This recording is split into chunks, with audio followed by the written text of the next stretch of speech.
வணக்கம். செல்வகுமாரின் அதிகாலை வானிலை ஆய்வறிக்கை. அதிகாரப்பூர்வ வானிலை அறிக்கைக்கு இந்திய வானிலை ஆராய்ச்சித்துறை அறிக்கையை பார்க்கவும். 2025 ஏப்ரல் 29 செவ்வாய்க்கிழமை அதிகாலை நிலவர வானிலை பதிவு. கிடைக்கப்பட்ட தகவலின் அடிப்படையில் அதிகபட்சமாக புதுக்கோட்டை மாவட்டம் ஆவுடையார் கோவிலில் 96 மில்லிமீட்டர் மழை பொழிந்திருக்கிறது. 10 சென்டிமீட்டர் மழை பொழிவு ஆவுடையார் கோவில்.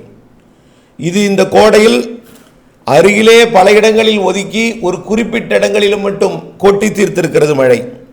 மேலும் மழைப்பொழிவு தொடர்ந்து பெய்து கொண்டுதான் இருக்கிறது. அதன் அடிப்படையில் பார்த்தீங்கன்னா அரியலூர் மாவட்டம் திருமானூரிலும் 27 மில்லிமீட்டர் கிடைக்கப்பட்டது வரைக்கும். கன்னியாகுமரி மாவட்டம் திருப்பரப்பு 44 மில்லிமீட்டர், மேலும் சிவலோகம் சித்தாறு 244, பல்வேறு இடங்களில் 4 சென்டிமீட்டருக்கு மேலே மழை பொழிந்திருக்கிறது. புதனணை, பேச்சிப்பாறை, சுரலக்கோடு எல்லாமே. மாம்பழத்துறையாறு மற்றும் களியல் எல்லாம் மழைப்பொழிவு 2 சென்டிமீட்டருக்கு மேலே. இந்த நிலையில் புதுக்கோட்டை மாவட்டம் ஆவுடையார் கோவில் 9.6 சென்டிமீட்டர், 10 சென்டிமீட்டருக்கு நெருக்கமாக.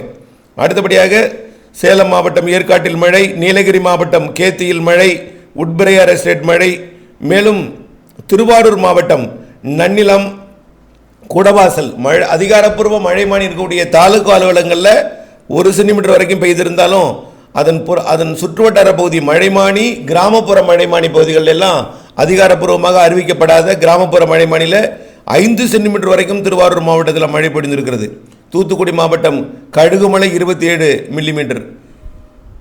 டெல்டா மாவட்ட மழைப்பொழிவு இன்னும் கொஞ்சம் அதிகாலையில் பொழிந்த மழைப்பொழிவை பார்த்தீங்கன்னா தோப்புத்துறை 5.2 மில்லிமீட்டர், திருவாரூர் மாவட்டம் முடிகொண்டான் 56.4 மில்லிமீட்டர், மேலும் அதிராமப்பட்டினம் 25 மில்லிமீட்டர், மயிலாடுதுறையிலேயே 3 சென்டிமீட்டர் 25.6 மில்லிமீட்டர் பெய்திருக்கிறது. மயிலாடுதுறை மாவட்டத்தில் மயிலாடுதுறை தலைநகர் பகுதிகளில். மீன் சுருட்டியில் 19 மில்லிமீட்டர் மழை பொழிந்திருக்கிறது. அடுத்தபடியாக மேலே கருப்பூரில் 2 சென்டிமீட்டருக்கு மேலே நிறைய இடங்களில் பொழிந்திருக்குது அரியலூர் மாவட்டத்தில். அடுத்தபடியாக திருச்சிராப்பள்ளி, தஞ்சாவூர் மாவட்ட எல்லை பகுதிகளில் பார்த்தீங்கன்னா வீரமரசம்பேட்டை 43 மில்லிமீட்டர் பெய்திருக்கிறது. அங்கும் 5 சென்டிமீட்டர். 5 சென்டிமீட்டரை இந்த கோடையில் நிறைய இடங்கள். அதே போல் ராமநாதபுரம் மாவட்டம் மற்றும் புதுக்கோட்டை மாவட்ட எல்லை பகுதிகளிலேயும் 5 சென்டிமீட்டர், மணமேல்குடி அதன் சுற்றுவட்டார பகுதியெல்லாம் பொழிந்திருக்கிறது. இந்த நிலையில் தற்பொழுது கோடியக்கரை முனையில் மழைப்பொழிவு தொடர்ந்து கொண்டிருக்கு. அதாவது இலங்கை சுற்றியும் மழைப்பொழிவு, இதில் பாக்ஜலசந்தியிலையும் நல்ல மழைப்பொழிவு, கோடியக்கரை முனையிலையும் நல்ல மழைப்பொழிவு பொழிந்து வருகிறது. பாக்ஜலசந்தி பகுதியில் பெய்து கொண்டிருக்கூடிய மழை டெல்டா மாவட்டங்களோட தெற்கு, அதாவது அலையாத்தி காட்டு பகுதி மற்றும் கோடியக்கரை வனப்பகுதி, அதனை ஒட்டியுள்ள உப்பள பகுதிகளுக்கு தற்பொழுது மழை தூறல் காணப்பட்டு கொண்டிருக்கும்.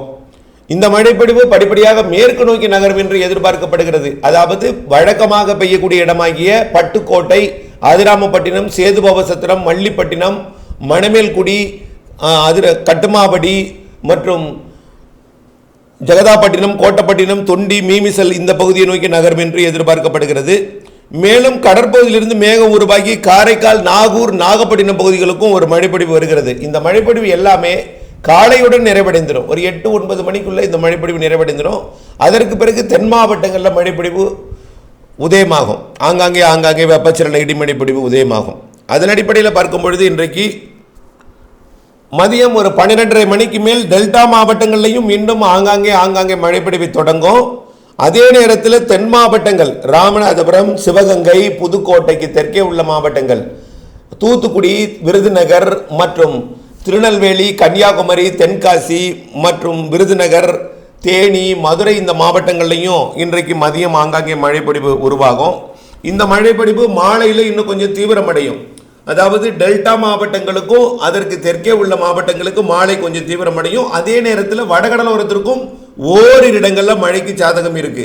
சென்னைக்கு தெற்கே செங்கல்பட்டு, விழுப்புரம் மற்றும் புதுச்சேரி, கடலூர் மற்றும் மயிலாடுதுறை மாவட்டம் வரைக்கும் லேசான மழை ஆங்காங்கே பெய்வதற்கும், பெய்யும் இடத்துல வலுத்து பெய்யும். நேற்றைக்கு பாருங்க 5 சென்டிமீட்டரும் பெய்திருக்கு. அதே மாவட்டத்தில் பல இடங்களே ஒதுக்கியும் இருக்கு. ஆவுடையார் கோயிலில் 10 சென்டிமீட்டர் பெய்திருக்கிற நிலையில புதுக்கோட்டை மாவட்டம் பல பகுதிகளில் ஒதுக்கியும் இருக்கு.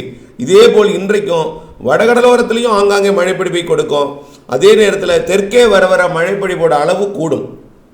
டெல்டாவோட பகுதிகளில் ஆங்காங்கே மழைப்பொழிவு கொடுத்து, டெல்டாவோட புதுக்கோட்டை கொஞ்சம் கூடுதலாக இருக்கும், புதுக்கோட்டை விட சிவகங்கை ராமநாதபுரத்து கொஞ்சம் கூடுதலாக இருக்கும், ராமநாதபுரத்தை விட தூத்துக்குடி, திருநெல்வேலி, தென்காசி மற்றும் கன்னியாகுமரி, விருதுநகர், மதுரை, தேனி மாவட்டங்களுக்கு நல்ல மழைப்பொழிவை இன்றைக்கு எதிர்பார்க்கலாம்.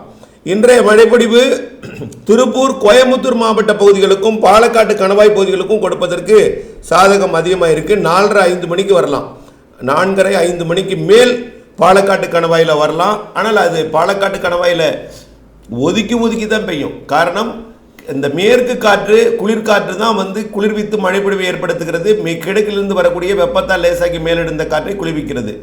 கிழக்கு காற்றோட வேகம் கூடுதலாக இருந்தால் கேரளாக்குள்ளர வேகமாக ஓடிடும். மேற்கு காற்றோட வேகமாக கூடுதலாக இருந்தால் அது உள்ளிருந்தே தாராபுரம் மற்றும் திண்டுக்கல் மாவட்டம், பழனி சுற்றுவட்டார பகுதியில் மழைப்பொழிவை ஏற்படுத்தி மேற்கு நோக்கி நகரும். அது எங்கே உருவானாலும் மேற்கு நோக்கி நகரும் மழைப்பொழிவு. தாராபுரத்தில் உருவானால் நேரடியாக அது பாலக்காட்டு கணவாயை நோக்கி நகரும். பல்லடம் பகுதியில் உருவானால் கோயம்புத்தூர் பகுதியை நோக்கி நகரும். பழனியில் உருவானால் உடுமலைப்பேட்டை மற்றும் அப்படியே பொள்ளாச்சி பகுதியை நோக்கி நகரும். இப்படி மழைப்பொழிவு இன்றைக்கும் காத்திருக்கு. அதே போல் கரூர் மாவட்டத்திற்கும், சேலம், நாமக்கல் மற்றும் ஈரோடு மாவட்டத்திற்கும், ஆங்காங்கே நீலகிரி உள்ளிட்ட பகுதிகளுக்கும் இன்றைக்கு மழைப்பொழிவு உண்டு. இறுதியில் கிருஷ்ணகிரி, தருமபுரிக்கும் ஓரிரு இடங்களில் மழைப்பொழிவை கொடுக்கலாம். நாளையிலிருந்து வடகடலோரத்திற்கும் கர்நாடக எல்லையோரத்திற்கும் மழைப்பொழிவு உறுதியாகிறது. 1ஆம் தேதி கண்டிப்பாக 100% உறுதியாக கிருஷ்ணகிரி, தருமபுரி, சேலம், நாமக்கல், ஈரோடு, நீலகிரி, கோயம்புத்தூர், திருப்பூர், கரூர் மற்றும் ஒட்டுமொத்த மேற்கு தொடர்ச்சி மலைப்பகுதி, கிழக்கு தொடர்ச்சி மலைப்பகுதி, அதாவது ஆந்திர எல்லையோர மாவட்டங்கள், கர்நாடக எல்லையோர மாவட்டங்கள், கேரள எல்லையோர மாவட்டங்கள், ஒட்டுமொத்த வங்க கடலோர மாவட்டங்கள், அனைத்து உள் மாவட்டங்கள் என்று ஆங்காங்கே ஒதுக்கி நல்ல மழைப்பொழிவை கொடுக்கும். வரக்கூடிய 1ஆம் தேதியிலிருந்து 2ஆம் தேதி, 3ஆம் தேதி மேலும் பரப்பில் கூடும். 2ஆம் தேதி, 3ஆம் தேதி பரப்பில் கூடும். 5, 6 மேலும் பரப்பில் கூடும். 8, 9 மேலும் பரப்பில் கூடி 10ஆம் தேதியிலிருந்து வடகடலோரம், வட உள் மாவட்ட பகுதிகள் உட்பட எல்லா இடங்களுக்கும் குறைவான மழைன்னு சொன்னீங்கன்னா அது வடகடலோரம் தான். ஏன்னா ஒதுக்குதல் அதிகமாக இருக்கும், கொஞ்சம் வெப்பம் கூடுதலாக இருக்கும். 2ஆம் தேதி, 3ஆம் தேதி வரை ஒதுக்குதல் கூடுதலாகவே இருந்துகிட்டே இருக்கும். 3ஆம் தேதிக்கு பிறகு வடகடலோரத்திற்கும் 7, 8 தேதிகளில் இன்னும் கொஞ்சம் கூடுதல் பரப்பில் வடகடலோரத்துக்கும் கொடுக்கும். வடகடலோரத்துக்கு மட்டும் கொடுக்காது, வடகடலோரம் குறைவாக இருக்கிற இடத்துக்கும் கொடுக்கும். ஏற்கனவே பெய்து கொண்டிருக்கூடிய மாவட்டங்களுக்கு தீவிரமடையும். தென் மாவட்டங்கள், டெல்டா மாவட்டங்களுக்கெல்லாம் தீவிரமடையும். மேற்கு தொடர்ச்சி மலை மாவட்டங்களில் கோயம்புத்தூர், திருப்பூர் இன்னும் தொடங்கலை, அந்த மாவட்டங்களுக்கும் தொடங்கி தீவிரமடையும். ஆகவே படிப்படியாக மழைப்பொழிவு பரப்பில் அதிகரிக்கும். கண்டிப்பாக முதல் வாரத்தில் பிற்பகுதி, 2வது, 3வது, 4வது வாரம்னா நல்ல மழை காத்திருக்கு. கோடை மழை அக்னி நட்சத்திரத்தை விளக்கும். கண்டிப்பாக பாகிஸ்தானில் பார்த்தீங்கன்னா 115 டிகிரிக்கு மேலே போயிடுச்சு வெப்பம். பாகிஸ்தான் எல்லையோர ராஜஸ்தானில் கூட இப்போ 114 டிகிரிக்கு மேலே போயிட்டுருக்கு. இந்த நிலையில் தமிழ்நாட்டு மக்கள் அச்சப்பட தேவையில்லை. அக்னி பெருசாக தெரியாது. 104க்கு மேலே, 105க்கு மேலே போகாது. நாம் ஒரே ஒரு நாள் ஏதாவது ஒரு நாள் 108க்கு போகலான்னு சொல்லியிருக்கோம். அதுவும் ஏதாவது ஒரு இடத்துல தான், அதுவும் அக்னி நட்சத்திர காலத்தில் ஏதாவது ஒரு நாள் அமையும். அது பற்றி நாம் இப்போ பெரிதாக கவலை கொள்ள தேவையில்லை. 104 தான் பெரும்பாலும் ஓரிரு இடங்களில், பெரும்பாலும் ஒரு நாளைக்கு 2-3 இடத்துல 103, 102, 104 என்ற இதில் பதிவாகும். பிற இடங்கள் எல்லாமே 100 டிகிரி, 100 டிகிரிக்கு கீழே தான் இருக்கும். கடலோரம் எல்லாமே 100 டிகிரி கீழே தான் இருக்கும். சராசரி வெப்பம் தான் இருக்கும். நம்ம ஏற்கனவே சொல்லிகிட்டே இருக்கோம். மழையை பொறுத்த வரைக்கும் சராசரிக்கு கூடுதல் இருக்கிறது. ஏப்ரலில் ஏற்பட்டிருக்கக்கூடிய அந்த எதிர்பார்த்த மழைப்பொழிவு குறைவு என்பது சமன் செய்யும் அளவிலே மே மாத மழைப்பொழிவு கண்டிப்பாக கொடுக்கும்.